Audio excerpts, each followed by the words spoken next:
नमस्कार, good evening. स्वागत है आप सभी का आपके अपने YouTube channel sky chemistry classes में। और आज देखेंगे इलेक्ट्रोड विभव, इलेक्ट्रोड पोटेंशियल। सबसे पहले बात करते हैं इलेक्ट्रोड की। तो इलेक्ट्रोड सेलों के अंदर काम में आने वाले धातु की या फिर अधातु की छड़ें होती है, उनको इलेक्ट्रोड के नाम से जाना जाता है। सेलों के अंदर जो छड़ें काम में आती है, धातु की भी हो सकती है, अधातु की भी बनी हुई हो सकती है, वो छड़ें इलेक्ट्रोड के नाम से जानी जाती है। अब इलेक्ट्रोड पोटेंशियल या इलेक्ट्रोड विभव क्या होता है? तो इलेक्ट्रोड विभव के लिए देखो, एक विद्युत अपघट्य का विलयन है, इस पात्र में भरा हुआ है और इसमें एक रोड डूबी हुई है। जो धातु है उसी धातु का लवणीय विलयन विद्युत अपघट्य, यह तो हो जाएगी धातु की छड़।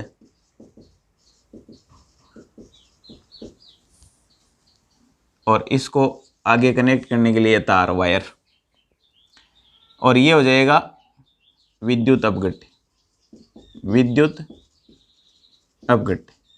जैसे धातु की छड़ हो सकती है कॉपर की, और विद्युत अपघट्य हो सकता है कॉपर सल्फेट का विलयन। तो इस विद्युत अपघट्य के विलयन और धातु की छड़, इन दोनों के बीच में आवेशों का अंतर, छड़ और विद्युत अपघट्य के विलयन के बीच में आवेशों का अंतर क्या कहलाता है? इलेक्ट्रोड विभव, इलेक्ट्रोड पोटेंशियल कहलाता है। यानी विलयन के सापेक्ष छड़ धनावेशित हो सकती है या विलयन के सापेक्ष छड़ ऋणावेशित हो सकती है। यदि विलयन के सापेक्ष छड़ धनावेशित है, विलयन के सापेक्ष यदि छड़ धनावेशित है तो इसको कैथोड के नाम से जाना जाता है। और विलयन के सापेक्ष यदि छड़ ऋणावेशित है तो इसको एनोड के नाम से जाना जाता है। यानी इसको मैं यूं कहूं, ये प्लस विद्युत अपघट्य का विलयन जो है उसमें धनायनों की संख्या ज्यादा है और छड़ जो है उसके सापेक्ष क्या है? ऋणावेशित है। तब इस स्थिति में इलेक्ट्रोड को छड़ ऋणावेशित है, छड़ ऋणावेशित है, इस स्थिति में इलेक्ट्रोड को एनोड कहते हैं। और इलेक्ट्रोड विभव कैसा होगा? इलेक्ट्रोड विभव भी क्या होगा?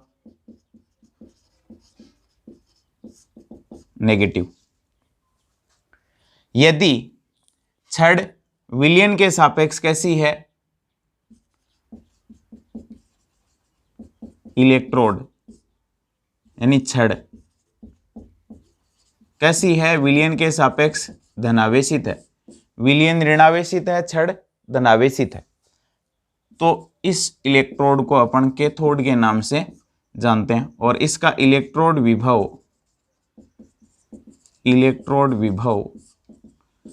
पॉजिटिव होगा। यानी विलयन के सापेक्ष छड़ धनावेशित या ऋणावेशित हो सकती है और विलयन के सापेक्ष छड़ धनावेशित और ऋणावेशित है तो इन दोनों के बीच में आवेशों का अंतर, एक पॉजिटिव है एक नेगेटिव है। आवेशों के अंतर के कारण विद्युत धारा प्रवाहित होना प्रारंभ हो जाती है। इसी को क्या कहते हैं? इलेक्ट्रोड पोटेंशियल, इलेक्ट्रोड विभव कहते हैं। मैं डेफिनेशन की बात करूं तो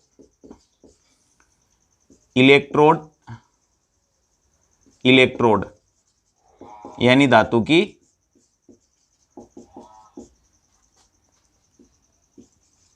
छड़, सामान्यतः धातु की छड़ है वो इलेक्ट्रोड के रूप में प्रयुक्त होती है। इलेक्ट्रोड तथा विद्युत अपघट्य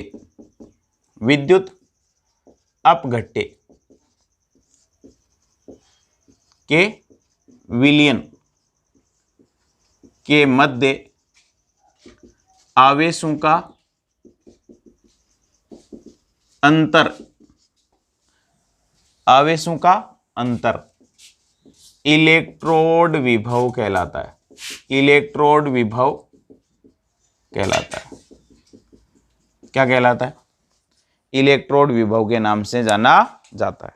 अब देखो, इलेक्ट्रोड विभव जो है वो किसी अकेली छड़ और उसके विद्युत अपघट्य का विलयन है, तो उसका अपन कैलकुलेट नहीं कर सकते। किसी अकेले इलेक्ट्रोड, ये तो एक ही इलेक्ट्रोड है, उसके विद्युत अपघट्य में जुड़ा हुआ है, किसी के साथ जुड़ा हुआ नहीं है, तो किसी अकेले इलेक्ट्रोड का इलेक्ट्रोड विभव ज्ञात नहीं किया जा सकता।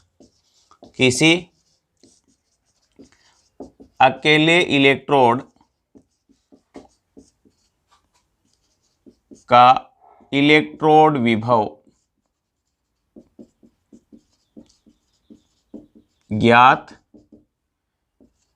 नहीं किया जा सकता।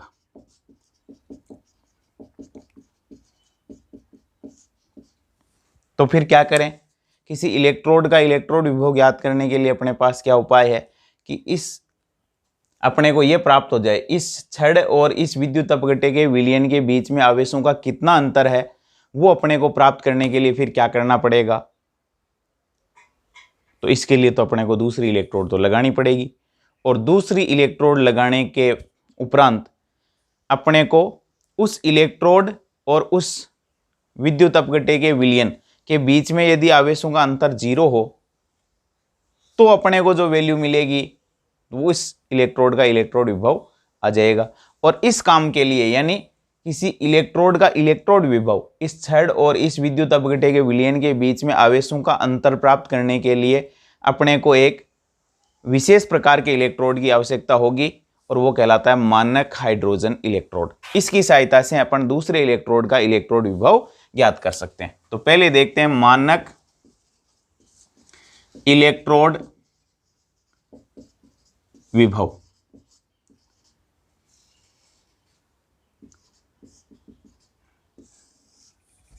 जब अभिक्रिया में भाग लेने वाले सभी पदार्थ की सांद्रता इकाई हो, तब जो इलेक्ट्रोड विभव अपने को मिलेगा वो कहलाता है मानक इलेक्ट्रोड विभव। जब अभिक्रिया में भाग लेने वाले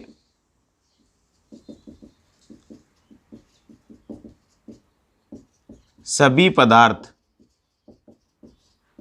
मानक परिस्थितियों में हो,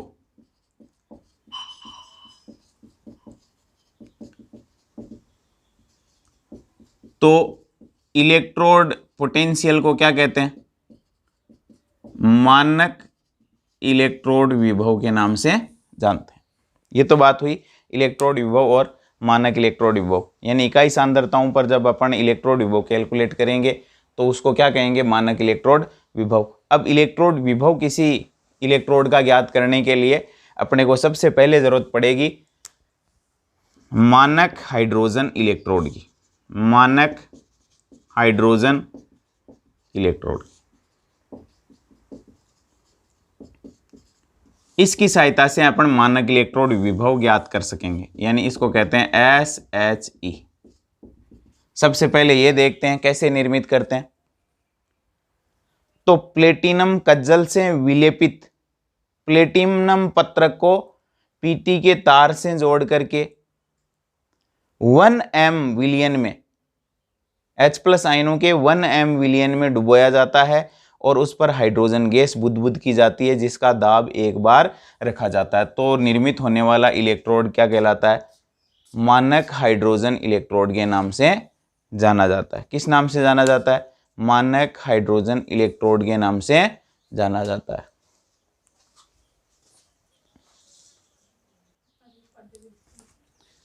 मानक hydrogen electrode SHE, standard hydrogen electrode की बात करते हैं। कैसे बनता है?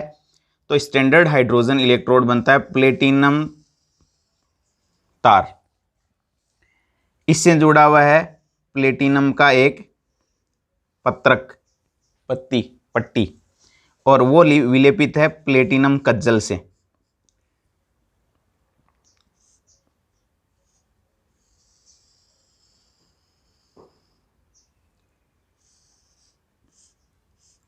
प्लेटिनम कज्जल से विलेपित प्लेटिनम पत्रक को 1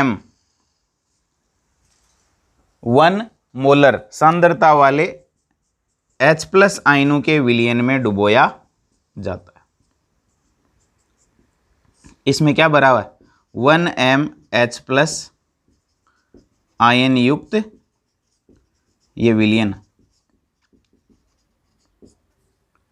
और यहाँ जो हाइड्रोजन गैस बुदबुद की जाती है, हाइड्रोजन गैस भी प्रोवाइड की जाती है, उस हाइड्रोजन गैस का दाब H2 गैस, और गैस का दाब रखा जाता है 1 बार। तब इस व्यवस्था को क्या कहते हैं? मानक हाइड्रोजन इलेक्ट्रोड। मानक हाइड्रोजन इलेक्ट्रोड के नाम से जाना जाता है। और ये मरकरी की नली का है, Hg, इसमें मरकरी भरी हुई है। ये क्या है? पीटी कज्जल से विलेपित यानी लेपित पीटी पत्रक, प्लेटिनम का पत्रक, ये H2 गैस इधर से, जिसका दाब होगा 1 बार। यहाँ विलयन भरा हुआ है जिसकी सांद्रता कितनी है? 1 m है, और उसमें कौन से आयन होने चाहिए? H+ ion. HCl का विलयन भरा जा सकता है, और इसको डुबो देते हैं, और ये जो व्यवस्था है वो कहलाती है हाइड्रोजन इलेक्ट्रोड। अब हाइड्रोजन इलेक्ट्रोड के अंदर जो रिएक्शन होती है वो होती है H+, एक इलेक्ट्रॉन ग्रहण करके, और इसको लिख सकता हूं मैं हाफ H2 गैस। यानी हाइड्रोजन इलेक्ट्रोड के अंदर होने वाली अभिक्रिया को अपन इस अभिक्रिया के माध्यम से प्रदर्शित कर सकते हैं। ये अपचयन अर्ध अभिक्रिया है, रिडक्शन हाफ रिएक्शन, अपचयन अर्ध अभिक्रिया। और हाइड्रोजन इलेक्ट्रोड को प्रदर्शित करते हैं इस तरीके से, पीटी सॉलिड, यानी प्लेटिनम का काम केवल इलेक्ट्रॉनों को स्थानांतरित करवाने के लिए अपनी सतह प्रदान करना है। अक्रिय इलेक्ट्रोड है platinum, PT solid. H2 gas है, और गैस का दाब कितना रखा है? 1 बार, यानी इकाई सांद्रताओं पे रखा है। H+ जलीय अवस्था में है, और सांद्रता कितनी है? 1 मोलर है।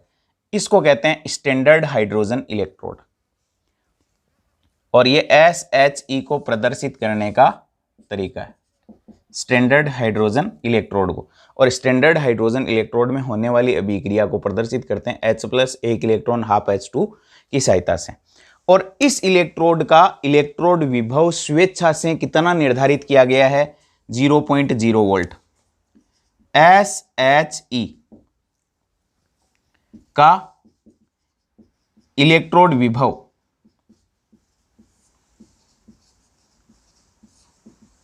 0.0 वोल्ट निर्धारित किया गया है। स्वेच्छा से कितना मान लिया गया है? 0.0 वोल्ट। और 0.0 वोल्ट का क्या मतलब है? कि इस अपचित और ऑक्सीकृत, यहां प्लेटिनम तो केवल क्या कर रहा है? सतह प्रदान कर रहा है। तो इस इलेक्ट्रोड और विलयन के बीच में आवेशों का अंतर क्या कहलाता है? इलेक्ट्रोड विभव। और वो कितना दिया गया हाइड्रोजन के लिए? 0। इसका मतलब हाइड्रोजन इलेक्ट्रोड के अंदर इलेक्ट्रोड प्लेटिनम का है, और यहां इलेक्ट्रॉन किसके बीच में आदान प्रदान हो रहे हैं? यहां इलेक्ट्रॉन आदान प्रदान हो रहे हैं जलीय विलयन H+ आयनों के और गैस के बीच में। तो उन हाइड्रोजन की अपचित अवस्था और ऑक्सीकृत अवस्था के बीच में आवेशों का अंतर कितना माना गया है? 0 माना गया है। तब इसका इलेक्ट्रोड विभव कितना होगा? इसका इलेक्ट्रोड विभव 0 होगा। वहां क्या था? इस विद्युत अपघट्य के विलयन और इस छड़ के बीच में आवेशों का अंतर कितना है, वही इलेक्ट्रोड विभव है। लेकिन यहां छड़ तो प्लेटिनम की लगी हुई है, ये पीटी का वायर है, और पीटी का वायर केवल क्या कर रहा है? अक्रिय इलेक्ट्रोड की भूमिका निभा रहा है, केवल इलेक्ट्रॉनों को आने और जाने के लिए सतह प्रदान कर रहा है। तो यहां हाइड्रोजन गैस और H+ आयनों के बीच में आवेशों का अंतर कितना माना गया है? 0 मानते हुए इसका इलेक्ट्रोड विभव 0 दिया गया है। अब हाइड्रोजन इलेक्ट्रोड का इलेक्ट्रोड विभव 0 है, तो इस हाइड्रोजन इलेक्ट्रोड की सहायता से या मानक हाइड्रोजन इलेक्ट्रोड की सहायता से अपन अन्य इलेक्ट्रोडों का इलेक्ट्रोड विभव ज्ञात कर सकते हैं।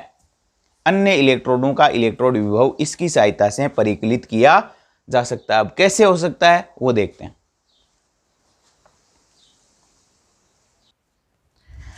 अब देखो, किसी इलेक्ट्रोड का इलेक्ट्रोड विभव ज्ञात करने के लिए अपने को एक इलेक्ट्रोड लगाना पड़ेगा SHE, और दूसरा इलेक्ट्रोड जिसका अपन ज्ञात कर सकते हैं या ज्ञात करना चाहते हैं उसका इलेक्ट्रोड अपने को लगाना पड़ेगा। जैसे अपने को जिंक सॉलिड जिंक +2 इलेक्ट्रोड का इलेक्ट्रोड विभव ज्ञात करना है, यानी ये जिंक की छड़ है या कॉपर की छड़ है। चलो यहां कॉपर ले लेते हैं, कॉपर सॉलिड और कॉपर +2 एक्वस। इस इलेक्ट्रोड का इलेक्ट्रोड विभव ज्ञात करना है, तो ज्ञात करने के लिए एक इलेक्ट्रोड तो लगा देंगे कॉपर का, कॉपर सल्फेट के विलयन में डुबो करके, और दूसरा लगा देंगे हाइड्रोजन इलेक्ट्रोड। तो देखो ये तो हो जाएगा अपना स्टैंडर्ड हाइड्रोजन इलेक्ट्रोड।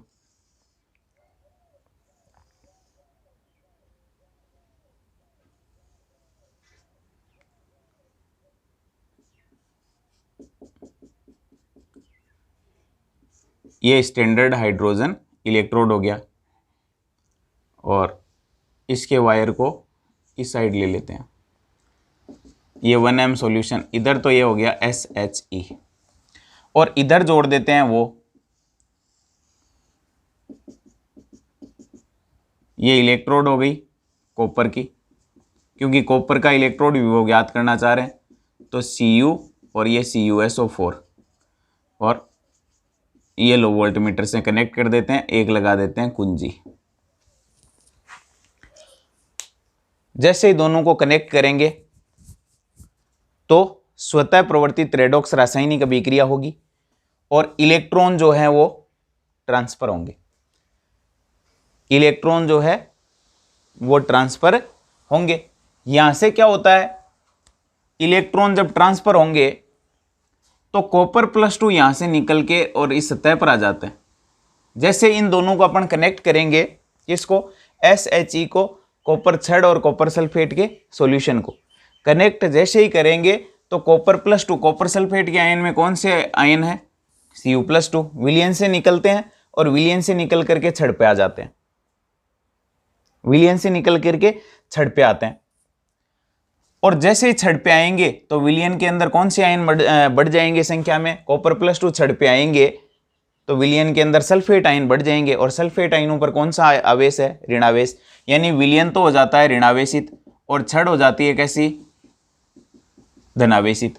विलयन के सापेक्ष छड़ धनावेशित हो जाती है, और जब छड़ क्या हो जाती है, धनावेशित हो जाती है, तो उस स्थिति में अपन इसको क्या कहते हैं, इसको कैथोड कहते हैं।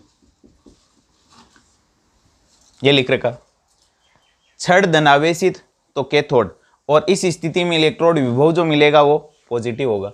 यानी कॉपर +2 आपको यहां से निकल करके बाहर आएंगे और वो यहां इलेक्ट्रॉन ग्रहण करके और इसके सतह पर जमा हो जाएंगे।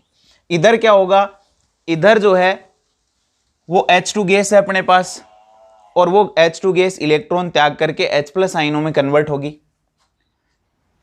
यहां कौन सी गैस भरी हुई है, H2 गैस, वो इलेक्ट्रॉन त्यागेगी और इलेक्ट्रॉन त्याग करके H+ आयन तो मिल जाएंगे विलयन में, और विलयन के अंदर H+ आयन जब विलयन के अंदर जाएंगे तो विलयन होगा धनावेशित और छड़ हो जाएगी ऋणावेशित। कैसी हो जाएगी, ऋणावेशित। और छड़ जब ऋणावेशित, विलयन धनावेशित हो जाता है, तो इस स्थिति में इसको अपन कहते हैं एनोड। यानी यहां हाइड्रोजन इलेक्ट्रोड एनोड की तरह और कॉपर इलेक्ट्रोड कैथोड की तरह व्यवहार करता है। अब यहां एनोड है तो एनोड पर ऑक्सीडेशन होगा और इलेक्ट्रॉन जो है यहां से निकल करके और कॉपर छड़ पर स्थानांतरित होते हैं। यहां से विलयन में से कॉपर +2 आयन निकल के कहां चले जाते हैं, इस कॉपर छड़ पे जाते हैं। उधर से आने वाले इलेक्ट्रॉन ग्रहण करके कॉपर +2 उधर से आने वाले इलेक्ट्रॉनों को ग्रहण करके किस में कन्वर्ट हो जाता है, कॉपर ठोस में कन्वर्ट हो जाता है। ये तो रिएक्शन होती है। इस तरीके से इस इलेक्ट्रोड का इलेक्ट्रोड विभव ज्ञात कर सकते हैं। अब इलेक्ट्रोड विभव ज्ञात करने के लिए अपने को क्या करना पड़ेगा, तो इस इलेक्ट्रोड का इलेक्ट्रोड विभव ज्ञात करने के लिए अपने को ये सेल बन गया एक, इसमें कैथोड भी है, इसमें एनोड भी है। और सेल विभव जो है,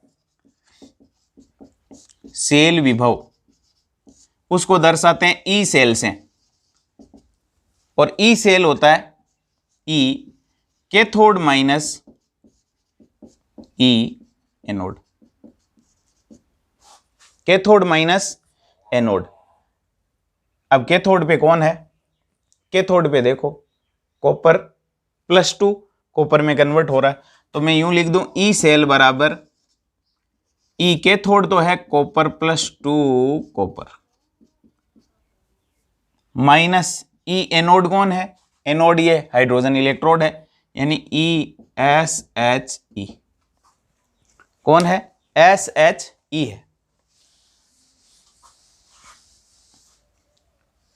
तो इस सेल का सेल विभव ज्ञात करना है, तो ई सेल बराबर हो जाएगा ई कॉपर +2 जा रहा है किसमें, कॉपर सॉलिड में, माइनस ESHE बराबर कितना होता है 0.0 वोल्ट। मानक हाइड्रोजन इलेक्ट्रोड का इलेक्ट्रोड विभव कितना होता है 0, तो ये रख दिया 0। तो ई सेल बराबर किसके होगा, ई सेल बराबर होगा ई कॉपर +2 कॉपर के, यानी इस सेल का सेल विभव कॉपर इलेक्ट्रोड के इलेक्ट्रोड विभव के बराबर होगा। इस सेल का, ये सेल बन गया कैथोड और एनोड, इस सेल का सेल विभव कॉपर इलेक्ट्रोड के इलेक्ट्रोड विभव के बराबर ही होगा, यानी इस छड़ और इस विलयन के बीच में आवेशों का अंतर कितना है वो इस सेल का सेल विभव आएगा। और वो सेल विभव कौन बताएगा, वो वोल्टमीटर बताएगा। जितना पाठ्यांक बता रहा है वो क्या है, वो सेल विभव है। और सेल विभव किसके बराबर है, इस छड़ और इस विलयन के मध्य आवेशों का अंतर है, वही इलेक्ट्रोड विभव है। और यहां अपने को मिलता है ई सेल बराबर ई कॉपर +2 कॉपर सॉलिड बराबर +0.34, कितना +34 वोल्ट। ये तो बताता है वोल्टमीटर, प्लस क्या बता रहा है, प्लस ये बता रहा है कि विलयन के सापेक्ष वो छड़ जिसका अपन इलेक्ट्रोड विभव ज्ञात कर रहे हैं वो धनावेशित है या ऋणावेशित है। छड़ यदि धनावेशित है तो प्लस आ रहा है साइन, और यदि ऋणावेशित है तो माइनस आ जाएगा। ये हो जाएगा कॉपर इलेक्ट्रोड का इलेक्ट्रोड विभव, अपन इस तरीके से ज्ञात कर सकते हैं। अब देखो अपने को जिंक इलेक्ट्रोड का इलेक्ट्रोड विभव ज्ञात करना है। ये रही जिंक रोड, तो एक तरफ लगा देते हैं जिंक रोड और एक तरफ लगा देते हैं SHE। तो मैं यहां लिख रहा हूं SHE, डायग्राम बनाने की आवश्यकता नहीं है। ये वोल्टमीटर हो गया अपना, और ये जिंक सल्फेट का सॉल्यूशन भर दिया इधर ZnSO4, और ये जिंक की रोड लगा दी। जिंक इलेक्ट्रोड का इलेक्ट्रोड विभव ज्ञात करना चाह रहे हैं, तो जिंक और जिंक सल्फेट ये सॉल्यूशन में, और एक तरफ SHE ये लगाई दिया। अब इसकी सहायता से जैसे ही इन दोनों को कनेक्ट करेंगे कुंजी और वोल्टमीटर की सहायता से, तो स्वतः प्रवर्तित रेडॉक्स रासायनिक अभिक्रिया होगी, यानी इलेक्ट्रॉनों का आदान प्रदान अपने आप होगा, और वोल्टमीटर कुछ पाठ्यांक प्रदर्शित करेगा। तो यहां क्या होता है, यहां जिंक रोड जो है वो गुलती है, वहां तो कॉपर क्या हो रहा था, डिपॉजिट हो रहा था। देखने में आता है कि जिंक +2 आयन विलयन में चले जाते हैं और इलेक्ट्रॉन छड़ पे रह जाते हैं। यानी जैसे ही अपन दोनों को कनेक्ट करते हैं तो जिंक +2 आयन क्या होते हैं, विलयन के अंदर जाएंगे। पहले से ही कौन से आयन है, जिंक +2 सल्फेट आयन है जो बराबर है। अब जिंक रोड जब गुलेगी तो जिंक प्लस आयनों की संख्या जो है वो विलयन के अंदर बढ़ेगी, यानी धनायनों की संख्या विलयन में बढ़ेगी। तो विलयन तो हो जाता है धनावेशित और छड़ हो जाती है, आपको पता है, ऋणावेशित, क्योंकि इलेक्ट्रॉन छड़ पे रहेंगे और धनायन विलयन के अंदर जाएंगे। तो धनायनों की संख्या तो विलयन में चली जाएगी, तो धनायनों की संख्या बढ़ जाएगी, और इलेक्ट्रॉन क्या होंगे, छड़ पे रहेंगे, तो इलेक्ट्रॉन हो जाएंगे छड़ पर उपस्थित हैं, तो छड़ ऋणावेशित। अब यदि ये छड़ ऋणावेशित है, विलयन धनावेशित है, तो इसको अपन कहेंगे एनोड। तो दूसरा अपने आप ही क्या हो जाएगा, कैथोड। यहां से इलेक्ट्रॉन जाते हैं तार के माध्यम से ट्रांसफर होकर के, और विलयन में कौन से आयन उपस्थित हैं, H+ आयन, वो विलयन से निकलते हैं और इलेक्ट्रॉन ग्रहण करके किस में कन्वर्ट हो जाते हैं, H+ इलेक्ट्रॉन ग्रहण करके H2 में कन्वर्ट हो जाता है। किस में कन्वर्ट हो जाते हैं, H2 में कन्वर्ट हो जाते हैं। तो H+ आयन जब बाहर आएंगे तो विलयन कैसा हो जाएगा, इसके साथ में कौन से हैं, HCl का 1m सॉल्यूशन ले रखा है SHE में, तो क्लोराइड आयनों की संख्या बढ़ जाएगी। H+ बाहर आएंगे इलेक्ट्रॉन लेने के लिए तो विलयन में कौन से आयन बढ़ जाएंगे, क्लोराइड आयन। और क्लोराइड आयन यदि विलयन के अंदर बढ़ जाएंगे तो विलयन हो जाएगा ऋणावेशित और छड़ हो जाएगी कैसी, धनावेशित। छड़ धनावेशित, क्योंकि धनायन बाहर आ रहे हैं तो विलयन ऋणावेशित और छड़ धनावेशित।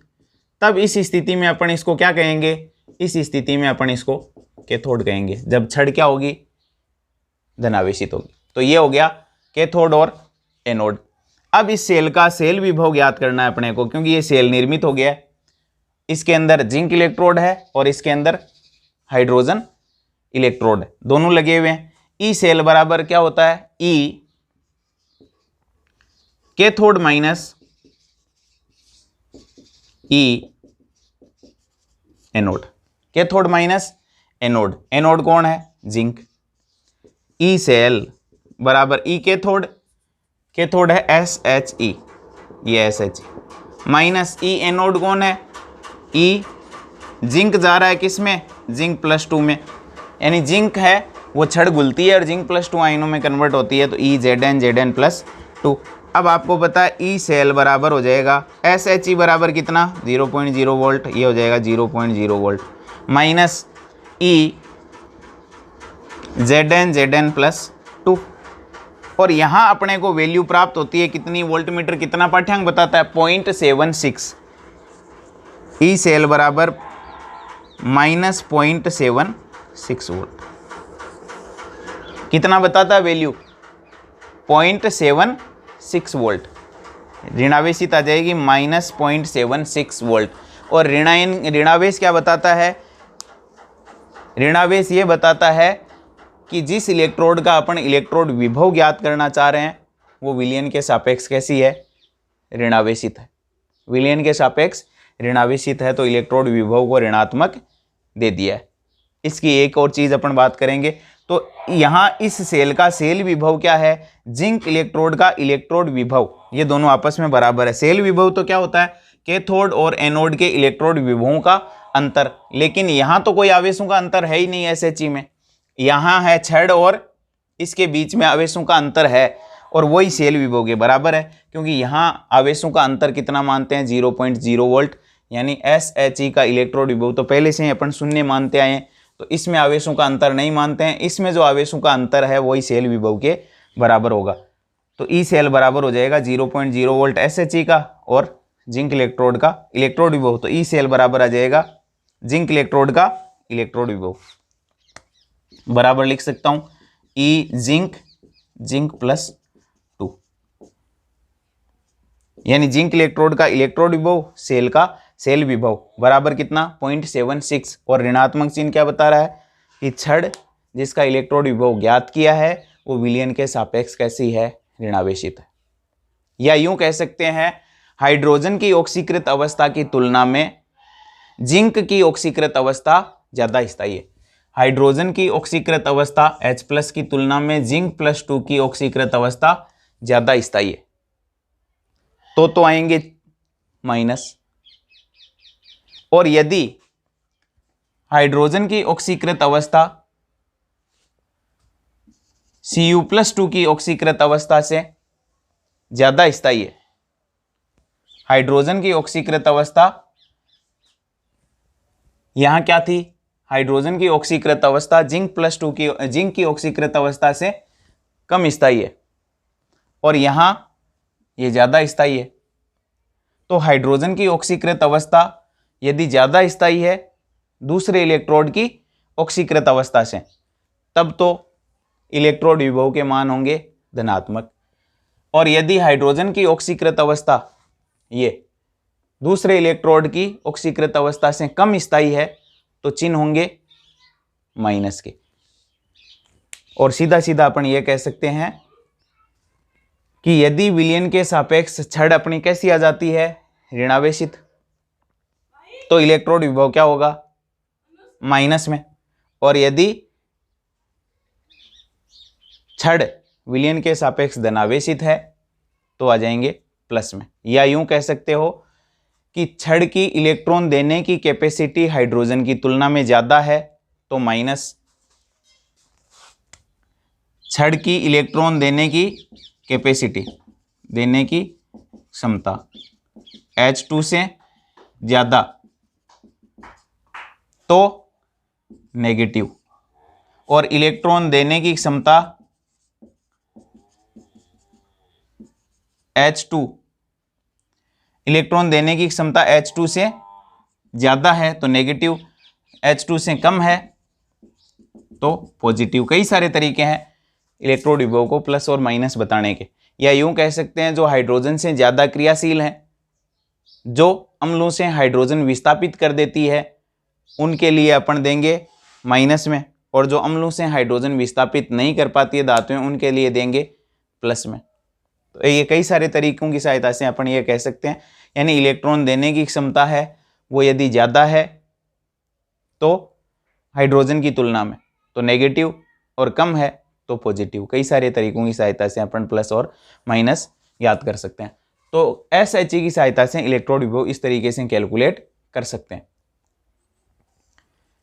एक तरफ SHE लगाएंगे, एक तरफ दूसरा इलेक्ट्रोड लगाएंगे, और लगा करके जो वोल्टमीटर पाठ्यांक बताएगा और जो अपन प्रदर्शन देखेंगे कि कॉपर घुलता है या जिंक घुलता है, या कॉपर डिपॉजिट होता है या जिंक डिपॉजिट होता है, उसके आधार पर अपन तय कर लेंगे कि छड़ ऋणावेशित हो रही है या धनावेशित हो रही है। फिर वोल्टमीटर के पाठ्यांक के आधार पर इलेक्ट्रोड विभव ज्ञात कर लेंगे। तो यह है इलेक्ट्रोड विभव।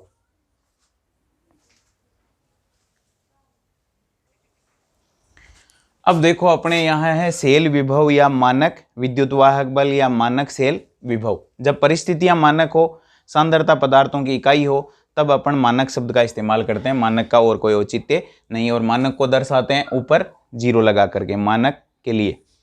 अब सेल विभव क्या है, तो एक सेल के अंदर दो इलेक्ट्रोड होते हैं, दोनों इलेक्ट्रोडों के मध्य जो आवेशों का अंतर है वो क्या कहलाता है, सेल विभव कहलाता है। जैसे मैं एक इलेक्ट्रोड लगाता हूं सॉल्यूशन के अंदर, ये एक, और इसमें कोई विलयन भर देते हैं। ये मान लीजिए जिंक सल्फेट का सॉल्यूशन है और ये जिंक की रोड है। इस रोड को वोल्टमीटर और कुंजी की सहायता से जोड़ देते हैं, और ये दूसरा इलेक्ट्रोड, ये लो, यहां विद्युत अपघट्य का एक विलयन भर देते हैं। ये भर देते हैं कॉपर सल्फेट और ये रोड लगा देते हैं कॉपर की।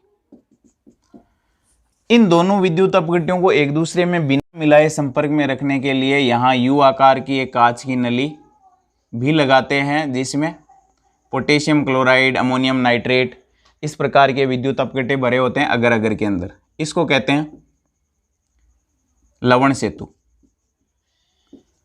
कौन सा सेतु, लवण सेतु। और लवण सेतु इन दोनों विद्युत अपघट्यों को एक दूसरे में बिना मिलाए इनको आपस में संपर्क में रखता है। तो एक छड़ लगा दी, ये दूसरी छड़ दूसरी धातु की लगा दी, यहाँ लवणीय विलयन इस धातु का लवणीय विलयन, यहाँ इस धातु का लवणीय विलयन बढ़ दिया है। अब दोनों को लवण सेतु से कनेक्ट कर दिया, वोल्टमीटर और कुंजी से कनेक्ट कर दिया। जैसे ही परिपथ पूरा होगा तो स्वतः प्रवर्तित रेडॉक्स रासायनिक अभिक्रिया होगी, यानी अपने आप होने वाली रेडॉक्स रिएक्शन होगी, और एक का ऑक्सीडेशन और दूसरे का रिडक्शन प्रारंभ हो जाएगा। अपन इसमें क्या देखते हैं, अपन ये देखते हैं कि ये जो रोड है, ये जो रोड आप देख रहे हो, वो जो है वो घुलना प्रारंभ होती है। जैसे ही अपन दोनों को कनेक्ट करेंगे एक रोड घुलना प्रारंभ होती है, और जैसे ही घुलेगा ये रोड, जैसे ही घुलेगी तो यहाँ से जिंक +2 आयन जो है वो विलयन में जाते हैं। पहले से ही कौन से आयन उपस्थित हैं, जिंक और सल्फेट आयन। ऊपर से ये रोड जैसे ही घुलेगी जिंक +2 आयन विलयन में जाएंगे, और विलयन में जाते ही धन आयनों की संख्या बढ़ेगी। इलेक्ट्रॉन कहाँ रहेंगे, छड़ पे। तो छड़ देखो ऋणावेशित और विलयन हो गया धनावेशित। यदि छड़ ऋणावेशित है तो इसको अपन कहते हैं एनोड, विलयन के सापेक्ष इलेक्ट्रॉन यहाँ से गति करते हैं और इस छड़ के माध्यम से, यानी ये इलेक्ट्रॉनों का प्रवाह है, और इस छड़ के माध्यम से यहाँ पहुँच जाते हैं। अब यहाँ से क्या होता है, यहाँ कॉपर +2 आयन है वो विलयन से बाहर निकलते हैं और छड़ से इलेक्ट्रॉन ग्रहण करते हैं। कॉपर +2 आयन विलयन में से निकल करके छड़ पे आते हैं, यहाँ इलेक्ट्रॉन बट रहे, वो इलेक्ट्रॉन लेकर के और इस छड़ पे जमा हो जाते हैं यहाँ, यानी Cu+2 2 इलेक्ट्रॉन और Cu सॉलिड में। इधर क्या हो रहा है, जिंक प्लस सॉलिड जिंक +2 के अंदर कन्वर्ट हो रहा है और 2 इलेक्ट्रॉन मिल रहे हैं। ये एनोड कह रहे हैं अपन इसको, जो कैसी है, विलयन के सापेक्ष छड़ ऋणावेशित है। यहाँ कॉपर +2 आयन कहाँ गए, छड़ पे। जब कॉपर सल्फेट में कॉपर +2 आयन छड़ पे गए तो विलयन में कौन से आयन बच गए, सल्फेट आयनों की संख्या बढ़ गई, तो विलयन कैसा हो गया, ऋणावेशित। तो छड़ को क्या कह सकते हो, विलयन के सापेक्ष धनायन छड़ पे आ गए, धनायन छड़ पे आ गए, तो विलयन के सापेक्ष छड़ क्या हो गई, धनावेशित। विलयन में ऋणायन बढ़ गए, छड़ पर धनायन, तो छड़ जो है वो क्या हो जाती है, धनावेशित हो जाती है।